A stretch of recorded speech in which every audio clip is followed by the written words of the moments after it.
Now, we are in James chapter 5, verse 4. Reading from the King James Bible, quote, "Behold, the hire of the laborers, who have reaped down your fields, which is of you kept back by fraud, crieth. And the cries of them which have reaped are entered into the ears of the Lord of Sabaoth." Unquote. Reading from the English Standard Version, quote, "Behold, the wages of the laborers who mowed your fields, which you kept back by fraud, are crying out against you, and the cries of the harvesters have reached the ears of the Lord of hosts." Unquote. The Young's Literal Translation, quote, "Lo, the reward of the workmen, of those who gathered your fields, which have been fraudulently kept back by you, doth cry out, and the exclamations of those who did reap into the ears of the Lord of Sabaoth have entered." Unquote. Now I'm going to do something unusual. I'm going to interject in this one. I grew up in a small farm, in a farming community in Michigan. But we did have a handheld sickle to cut down large amounts of overgrowth, weeds, things like that. And it's very blistering on your hand to use that tool. These people did not have the tools that we have today. They had hand tools. They had sickles that they had to hold by hand. And they would hold the weeds and they would chop these down by hand. Back-breaking, hand-blistering, sore feet, scorching sun on them to do this hard manual labor. And now the laborers have reaped their fields. They have cut these down by hand. And the boss has kept their money. And the cries of their injustice has reached the ears of the Lord, is what's going on here. Now, I want to share something that happened yesterday. I hired a lady to go out with me, an elderly lady to go out with me, who has worked with me before, and she's a family member. And we went out to do labor, to collect things to sell, and we worked 11 hours. Now, she's 70 years old. Now, don't get me wrong, I'm 58. We worked together. We didn't work straight through that time frame. We had breakfast. We did some shopping at little craft stores in the off the way small cities. We're still looking for inventory, but still, having fun. We had, a late lunch dinner together, and we went shopping together.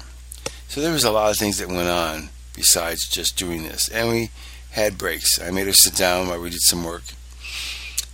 And when we got done, I handed her her wages in cash. And I took her to the grocery store. She went and spent all those wages, plus $5 more, on food. She needed food that badly in her house. I did not know. Her son told me later that night that her other employment of taking care of a baby had not happened for a month because of the accident the baby's mother had gotten into. So she had need that I had no idea of. Yet, my agreement with her was I would pay her cash at the end of each day that she worked with me, and she could do whatever she wants. This time, she needed food, and I had no idea. And she's a diabetic, and she's had heart problems. So I can understand this verse greatly, because people have needs, and how dare the boss, who's probably not in a financial strait, to hold back their money. Now, let's go ahead and parse this out. I was going to read the complete Jewish Bible on this, but I had such a strong feeling about this that I thought there's no need to go any further. I can go ahead and do this. But before we parse this, let's look at this in context of the before and after verses. Now we know from James 5:1 that this verse is addressed by James the writer to the dispersed Jews after the persecution, to the rich men. So we know that this person who has defrauded the laborers is rich. So let's read this paragraph. Go to now, ye rich men, weep and howl for your miseries that shall come upon you. Your riches are corrupted, and your garments are moth-eaten. Your gold and silver is cankered, and the rust of them shall be a witness against you, and shall eat your flesh as it were fire. Ye have heaped treasure together for the last days. Behold, the hire of the laborers, who have reaped down your fields, which is of you kept back by fraud, crieth, and cries of them which have reaped are entered into the ears of the Lord of Sabaoth. Ye have lived in pleasure on the earth, and been won. Ye have nourished your hearts, as in the day of slaughter. Ye have condemned and killed the just, and he doth not resist you. That ends James chapter 5 verse 1 through James chapter 5 verse 6, King James Bible. Now, I'm going to point out a couple things here. This has been addressed to the rich man. So we're talking about a man who has money. He has gold and silver which has been tarnished or looks rusty because, he hasn't used it and it's sitting around. So he's collecting wealth. This is not talking about a bank account because back then they were using their gold and the silver. That was their way of accumulating wealth. And now they're talking about the laborers that have been paid. Now, I want you to notice in this verse that it says that the cries of the reaper who have done this labor, not paid, have entered the ears of the Lord of Sabaoth. So we're gonna parse this, but let's take a look at this Lord of Sabaoth. There are many different titles for God. This is the one that's chosen. We'll look at this when we parse this. Pay attention to when you see these things that are different. And then it talks about that these rich men have pleasures on the earth. They want nothing. They nourish their hearts.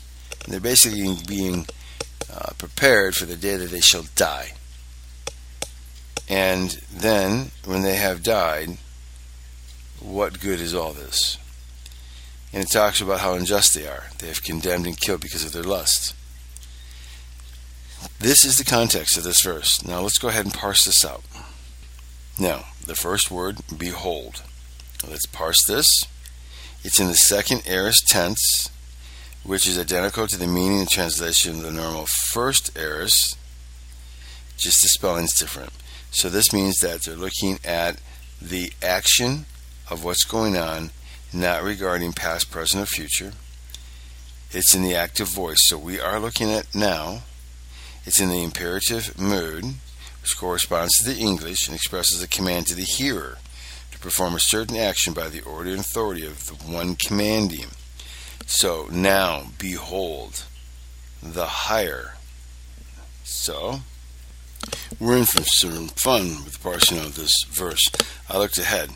Now, we first always want to look at how is the author using these Greek words so we can get an idea of what they mean. And then we want to take a look at the definition of them, and we want to look at the parsing of them. How are they being used? So, there's a lot of uniqueness in this. For instance, behold, the hire, the Greek word for the hire, and of the Greek word for of the laborers, and who, the Greek word for have reaped down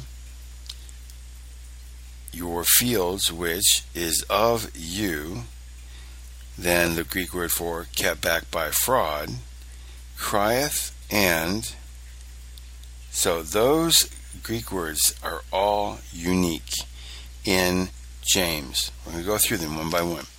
The hire, uniquely done by James. Only one time in the New Testament is this Greek word used like this.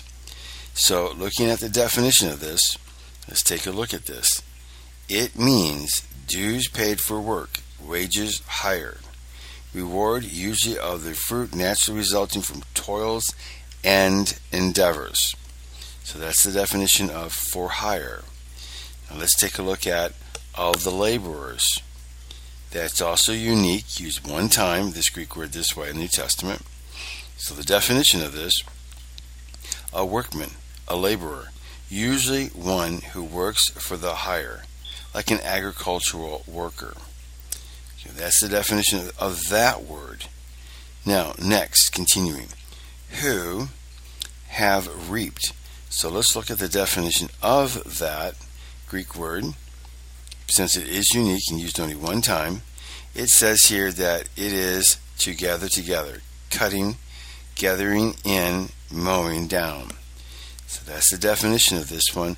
But let's also look at the parsing of how this is used. This Greek word is using the aorist tense, so it's more interested in the action that's going on, not regards to past, present, or future. But we are talking about an active voice, so they're talking about now. In the participle mood, so you can put an ing or ed at this one. In this case, it's ed. Have reaped down. Continuing, your fields, which is of you, kept back by fraud. Now, kept back by fraud is used one time by James, and it's the only time that this Greek word is used in the New Testament. And the definition of it, to defraud, rob, despoil. So let's go ahead and parse out that Greek word now. And that is done in the perfect tense. So let's remind you, perfect tense in Greek corresponds to perfect tense in English and describes an action which is viewed as having been completed in the past, once and for all, not needing to be repeated. Now this is in the passive voice, so the subject, you, are the recipient of this action. And it's a participle mood, so ing or ed at the end of this. So we got kept, so that's your ed. Kept back by fraud. Crieth. So let's look at the definition of that particular word. And that is to cry out, pray for vengeance, speak with a loud voice. Crieth. So that's the definition of that one.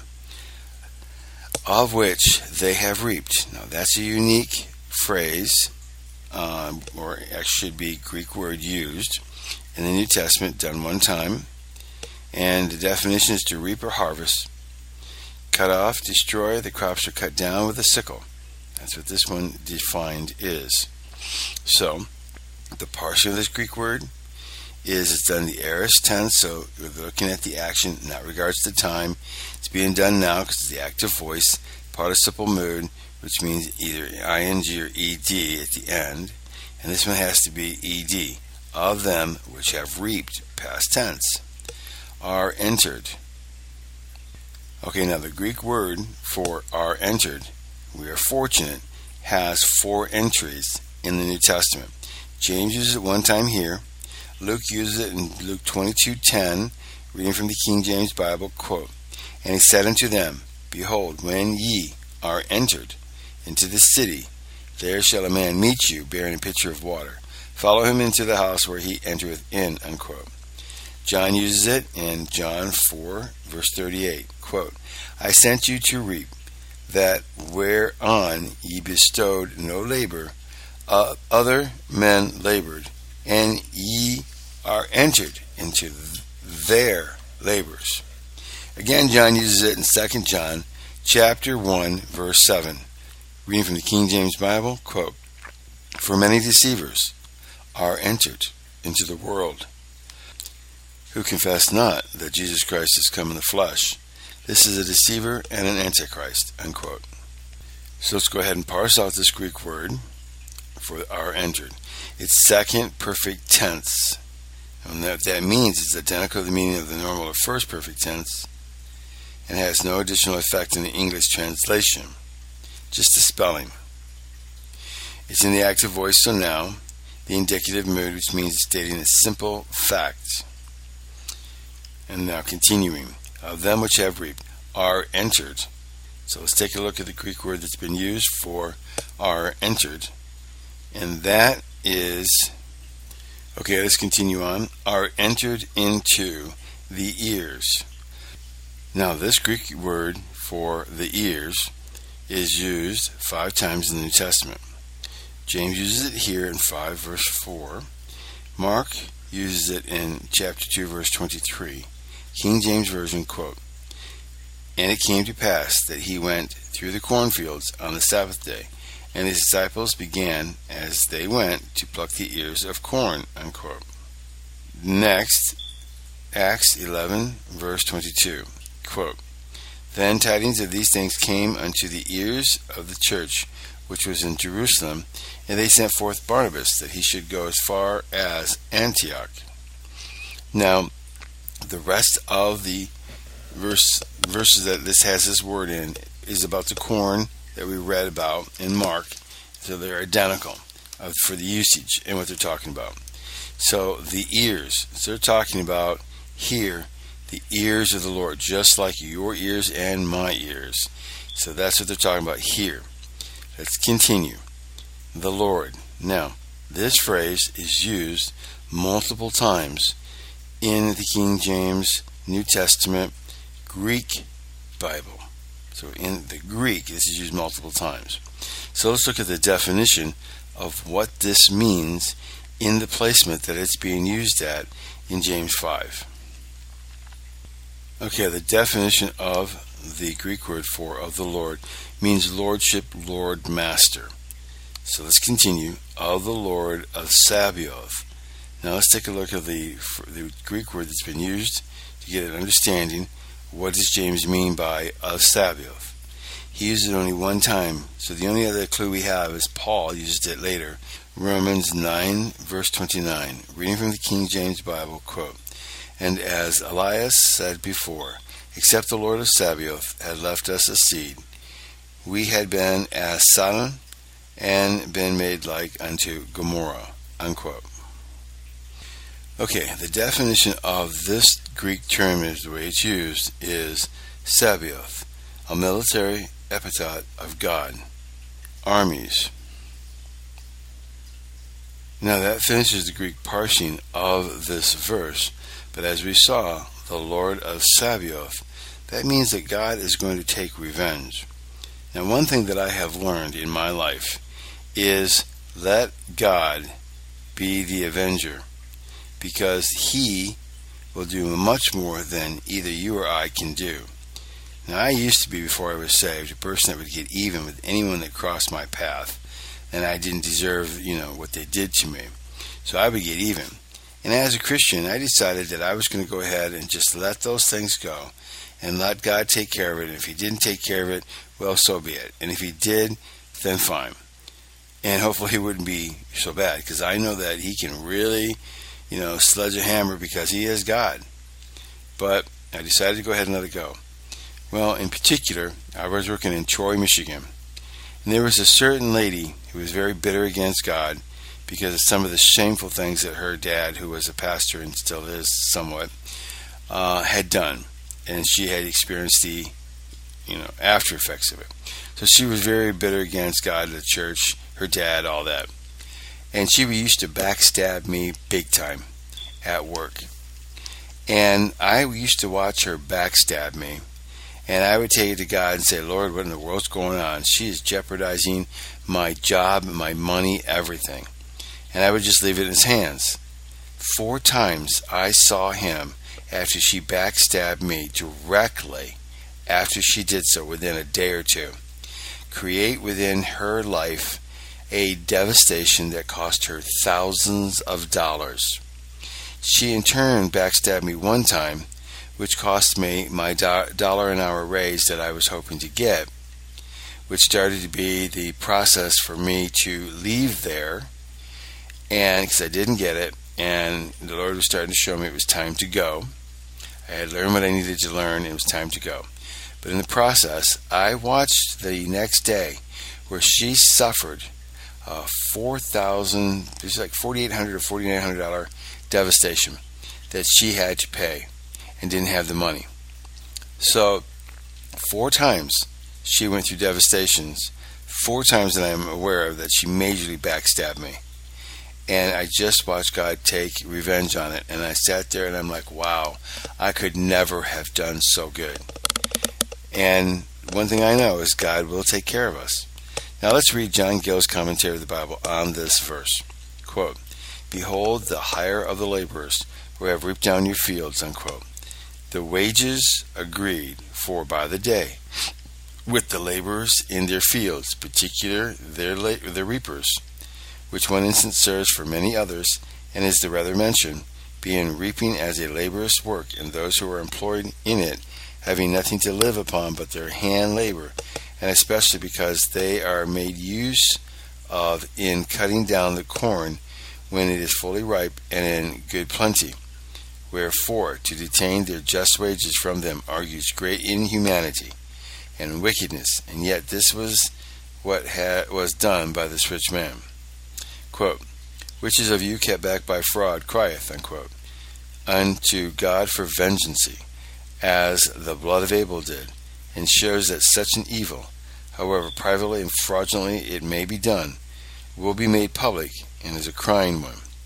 Quote, "And the cries of them which have reaped are entered into the ears of the Lord of Sabaoth," unquote.